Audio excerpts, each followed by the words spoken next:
제8장. 그 무렵에 또 큰 무리가 있어 먹을 것이 없는지라 예수께서 제자들을 불러 내가 무리를 불쌍히 여기노라. 그들이 나와 함께 있은지 이미 사흘이 지났으나 먹을 것이 없도다. 만일 내가 그들을 굶겨 집으로 보내면 길에서 기진하리라. 그 중에는 멀리서 온 사람들도 있느니라. 이 광야 어디서 떡을 얻어 이 사람들로 배부르게 할 수 있으리이까? 너희에게 떡 몇 개나 있느냐? 7이로소이다. 예수께서 무리를 명하여 땅에 앉게 하시고 떡 7개를 가지사 축사하시고 떼어 제자들에게 주어 나누어 주게 하시니 제자들이 무리에게 나누어 주더라. 또 작은 생선 2마리가 있는지라 이에 축복하시고 명하사 이것도 나누어 주게 하시니 배불리 먹고 남은 조각 7광주리를 거두었으며 사람은 약 4,000명이었더라. 예수께서 그들을 흩어보내시고 곧 제자들과 함께 배에 오르사 달마누다 지방으로 가시니라. 바리새인들이 나와서 예수를 힐난하며 그를 시험하여 하늘로부터 오는 표적을 구하거늘 예수께서 마음속으로 깊이 탄식하시며 어찌하여 이 세대가 표적을 구하느냐? 내가 진실로 너희에게 이르노니 이 세대에 표적을 주지 아니하리라 하시고 그들을 떠나 다시 배에 올라 건너편으로 가시니라. 오늘 본문은 마가복음 8장 칠병이의 은혜라는 제목입니다. 어제 저녁을 먹는데 둘째 녀석이 저에게 질문을 합니다. 아빠 왜 밥을 계속 먹어야 해요? 그냥 궁금해서 질문을 한 것 같습니다. 그래서 제가 이렇게 대답을 해줬습니다. 밥을 안 먹으면 배가 고프니까 그렇지. 그래서 제때제때 밥을 잘 먹어야 해. 너무 당연한 이야기지만 설명을 해줬습니다. 여러분, 나에게 딸린 식구나 책임져야 하는 자녀가 있을 때 어떤 생각을 하십니까? 혹시 자녀가 배고프진 않을까? 아니면 아프지 않을까? 하면서 이렇게 먹는 것에도 신경을 쓰게 되지 않겠습니까? 이것이 부모의 마음인데 오늘 보니까 예수님의 마음이 그렇습니다. 1절에 그 무렵에 또 큰 무리가 있어 먹을 것이 없는지라 예수께서 제자들을 불러 이르시되, 여기에 나오는 그 무렵이라는 것은 어제 수로보니게 여인과 귀머거리를 고쳤던 때를 말하고 있습니다. 예수님의 소문을 듣게 된 어마어마한 사람들이 지금 예수님을 따라가고 있음을 말한다라는 것이죠. 각자 병을 고침받거나 문제를 해결받겠다라는 동기로 시작된 걸음이지만 예수님을 다 따르고 있더라 말할 수 있습니다. 그런데 예수님께서는 이 큰 무리에게 부족한 것이 무엇인지를 금방 알고 깨달으셨습니다. 뭐라고 하는지 보니까요. 2절에 내가 무리를 불쌍히 여기노라. 그들이 나와 함께 있은지 이미 사흘이 지났으나 먹을 것이 없도다. 주님은 영적으로 공궁에 빠진 사람들만 불쌍히 여긴 것이 아니라 육적인 궁핍에 빠진 사람들까지도 긍휼히 여기셨음을 알 수 있습니다.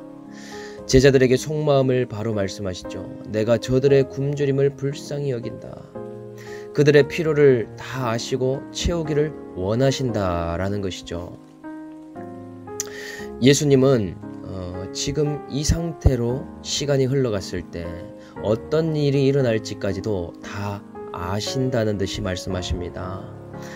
3절에 만일 내가 그들을 굶겨 집으로 보내면 길에서 기진하리라. 그 중에는 멀리서 온 사람들도 있느니라. 예수님께서는 이 사람들의 호구조사를 따로 한 것이 아닙니다. 그런데도 그들이 어디서부터 자신을 따라왔는지, 그들의 상태는 어떠한지 속속들이 다 알고 계시더라. 이 무리 중에서는 멀리서 온 사람들이 있는데 그들이 그냥 돌아갔다가는 쓰러져서 일어나지 못할 것을 알고 계셨다라는 것이죠. 여러분, 이 무리의 모습이 우리들의 모습과도 비슷하지 않습니까?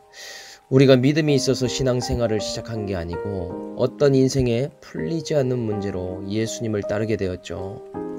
그 문제 때문에 신앙생활을 했지만 나의 궁핍과 가난을 주님께서 가장 잘 아시기에 우리의 입을 것, 먹을 것을 채워주시지 않았습니까?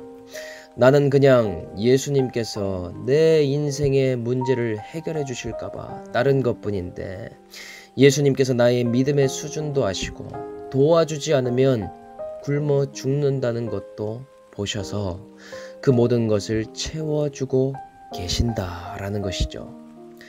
예수님은 따로 조사하지 않아도 우리의 부족함과 연약함과 우리의 나약함을 다 알고 보고 계시다는 사실을 여러분 기억하시길 바랍니다. 그러니까요, 우리는 하늘에 나는 새보다 들풀보다도 존귀하기 때문에 자꾸 주님께 뭐가 필요하다, 자꾸 달라는 기도를 할 이유가 없습니다. 오히려 주여 나의 믿음 없음을 불쌍히 여겨주십시오. 들풀도 주님을 믿고 의지하고 새들도 주님을 신뢰하는데 나는 오늘 생명 주신 예수님을 따를 믿음이 없습니다. 오늘 그러한 믿음을 달라고 기도해야 되더라. 요즘 오미크론이나 코로나 때문에 먹을 것 입을 것 때문에 걱정인 분들이 계십니까? 오늘 이 예수님의 마음과 생각을 깨달으시기를 주님의 이름으로 축복합니다. 그때에 제자들이 아이디어를 하나 냅니다. 4, 5절에 제자들이 대답하되 이 광야 어디서 떡을 얻어 이 사람들로 배부르게 할 수 있으리까? 예수께서 물으시되 너희에게 떡 몇 개가 있느냐? 이르되 7이로소이다 하거늘.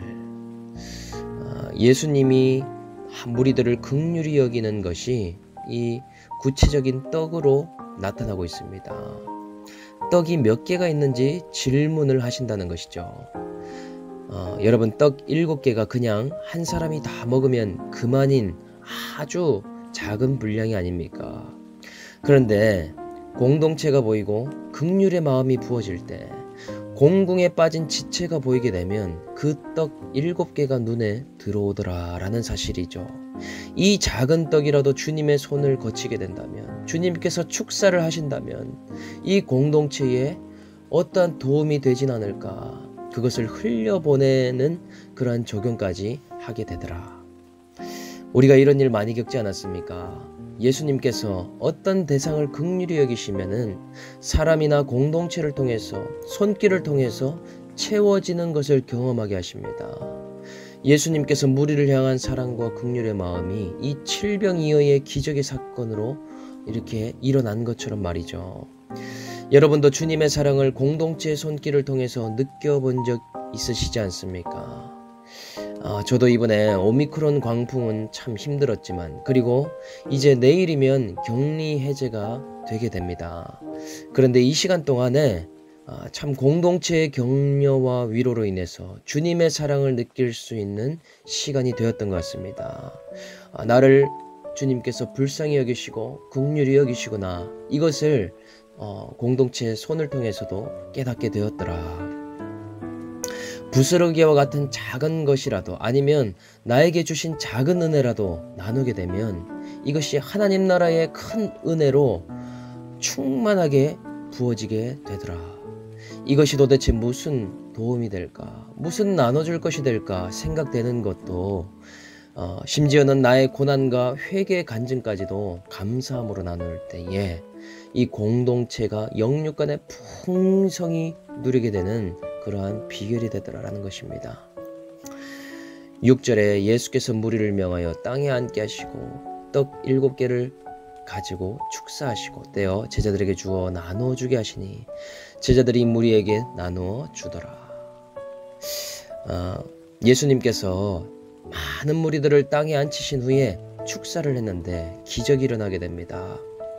그 많은 사람들이 이 떡을 받아 먹고 도리어 남는 일이 일어났다는 것이죠. 남은 조각이 7광주리가 남고 사람은 장정만 4,000명이 먹었다라고 기록하고 있습니다. 어떻게 이런 일이 일어날 수 있겠습니까? 예수님이 함께 계신 공동체에 작은 것들을 나눌 때에 영육 간에 이러한 칠병이어와 같은 일들이 오늘도 일어나게 되더라라는 것입니다. 오늘 이 말씀을 통해서 한번 묵상해 보시면 좋겠습니다. 요즘 예수님을 따르면서 생활에 대한 걱정, 염려는 무엇이 있습니까? 주님이 누군가를 긍휼히 여겨서 그 사람에게 무엇을 나누라고 마음을 감동시킨 적이 있습니까? 오늘 우리 공동체에 여러분 예수님께서 축사해 주심으로 칠병이어와 같은 영육간의 충만한 삶을 누리는 우리 세계비전 공동체가 다 되시기를 주 예수의 이름으로 축원합니다.